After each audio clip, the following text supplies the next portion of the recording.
আসসালামু আলাইকুম, আশা করি সবাই ভালো আছেন। আজকে আমরা পাট শাকের পাকোড়া বানাইলাম। পাট শাক তো অনেকভাবেই খাই। পাট শাক যেমন ডাল দিয়ে রান্না করে খাই, শুধু ভাজি করে খাই, আবার শুকনা ভাজি করে খাই। আজকে পাট শাকের পাকোড়া বানাই খাইলাম। তো ওখান যাইতেছি আমরা পাট ক্ষেতের মধ্যে পাট শাক ওড়ানির লেগে। সেই সাইডের পাট শাক গুলো বড় বড় আছে, বড় বড় পাতা লাগবো। আমরা এদিক দিয়ে তুলুন, আমি এদিক দিয়ে।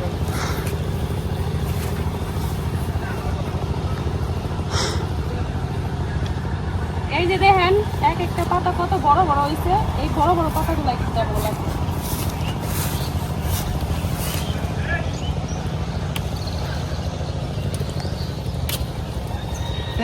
এই গাছগুলো একটু বেশি বড়, এটির পাতাটি বড় বড়। আজকে যে রোদ, প্রচুর গরম আর প্রচুর রোদ। আজকে এই রোদের মধ্যেই তুলতাছি শাক।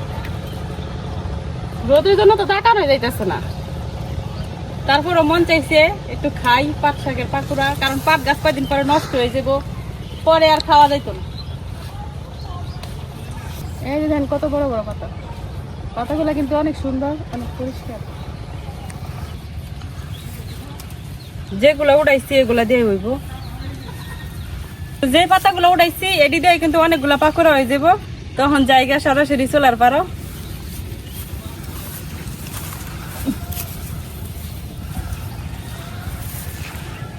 পাট শাকের পাকোড়া বানাইলে কিন্তু এই পাতাগুলা, এই ডাঁটাটা রাখা যাইব না, শুধু পাতাটা লাগবে। শুধু এরকম পাতাটা লাগবে। এখন আমি ডাঁটাগুলো ছাড়াই দিতেছি পাতা থেকে। আর এই দিকটা আমি বেসনটা রেডি করে নেই। এখন আমি নিয়ে নিতেছি বেসন। তো আমি 2 চামচের মতো বেসন নিছি। এখন আমি পাতাগুলো ভালোভাবে ধুয়ে নিই। বেসনের মধ্যে কিছু মশলা মিশিয়ে নিলাম। দিয়ে দিতেছি হলুদ গুঁড়া, লাল মরিচের গুঁড়া আর ধনিয়া গুঁড়া, আর দিয়ে দিলাম লবণ। এই যে আমার পাট শাক কিন্তু ধোয়া শেষ।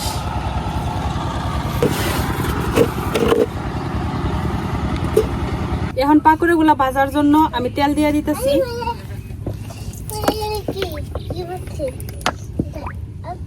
এদিকে আমার তেল গরম হয়ে গেছে। এখন আমি একটা একটা পাতা দিয়া পাকোড়া ভাজে নিলাম। তো পাতাগুলা আমি যে বেসনের মধ্যে এমনি ডুবাইয়া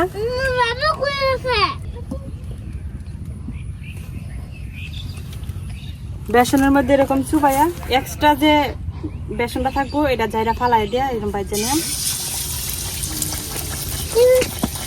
এক একটা পাতার সাইজ কত বড় বড়। হ্যাঁ,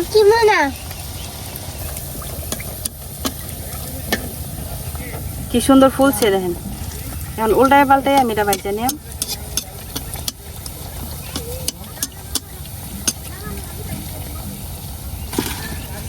আমার একটা পাকোড়া কিন্তু হয়ে গেছে। এই যে এইভাবে আমি আরেকটা দিয়ে দিলাম। এরকম চুবাইয়া বেসনের মধ্যে, তারপরে এক্সট্রা যে বেসনটা থাকবো এটা এমনি এমনি ফালাই দেওয়া লাগবে।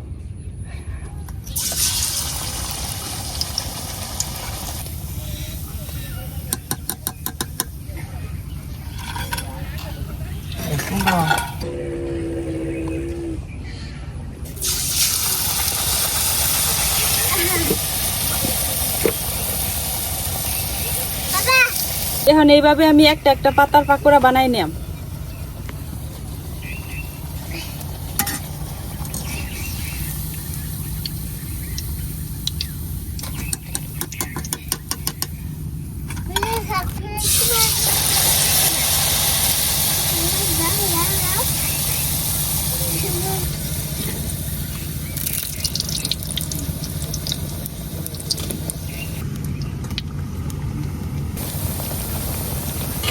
কত দিন লাগে, কত কিছু না করছে।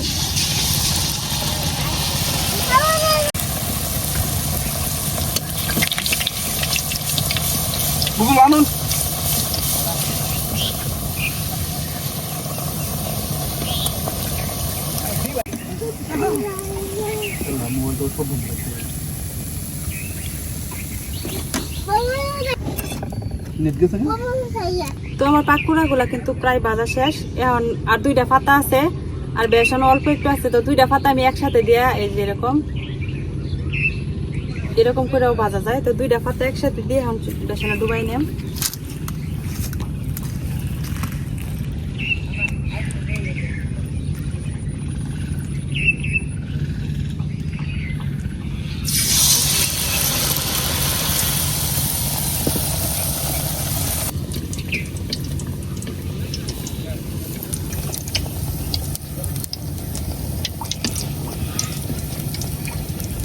বর্তমানে অনেক বাচ্চারা আছে যে শাকসবজি খাইতে চায় না, তারা শাক খাওয়ানোর একটা সহজ উপায় হইলো এই পাকুড়া করে খাওয়াইলে।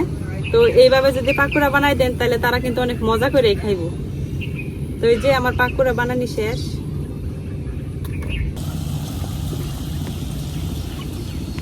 এই যে তৈরি হয়ে গেছে আমার মজাদার পাট শাকের পাকুড়া। তো এখন খাইয়ে দেওয়ার পালা। বিকালে নাস্তার লাগে একদম পারফেক্ট আর একদমই সহজ, মানে হাতের কাছে আছে, বেসন দিয়ে গুলাইয়া শুধু ভাইজা নিলেই রেডি। তো ওখানে আমলে আর একটা ভাইঙ্গা দেখায়।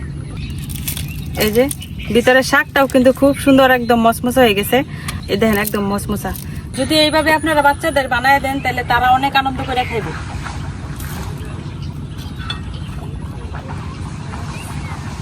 এই যে আমরা আব্দুল্লাহ কিন্তু শাক খায় না, একদমই কোনো শাকই খায় না। তা আব্দুল্লাহরে পাকুড়া ভাইজা দিলে অনেক মজা করে খায়। পাট শাক কিন্তু যেভাবেই খাই এভাবেই কিন্তু খাইতে ভালো লাগে। ভাজি খাই আর ডাল দিয়ে রান্না করে খাই আর যেভাবেই খাই।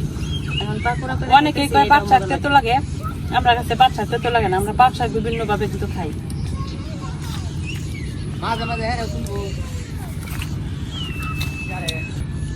আমার ছেলে কিন্তু শাক সবজি খায় না, পাকুড়া বানাই দিছে এখন কিন্তু খাইতেছে।